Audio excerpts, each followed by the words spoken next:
ថ្ងៃនេះមកសម្លកកហូបម្ដងបានមិនប្រពន្ធគ្នាយើងហើយក៏មករត់បាត់ល្អជាបន្លែស្លឹកកកមិនមកគេចឹងណានិយាយថាពីបន្លែស្លឹកកកសឹងតែមិនបាច់ពីគេទេអ្នកខ្លះគេនិយាយថាបាត់របស់គេទៅដល់ណាបាត់ជាជា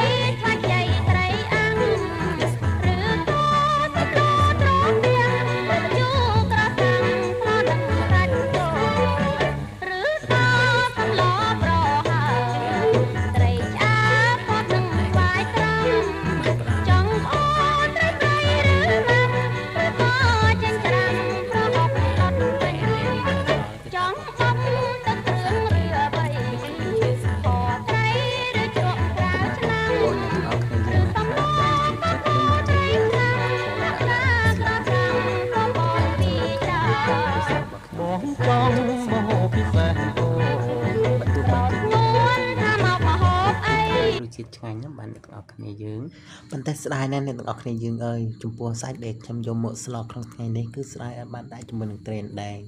គឺដាក់តែជាមួយកំពឹស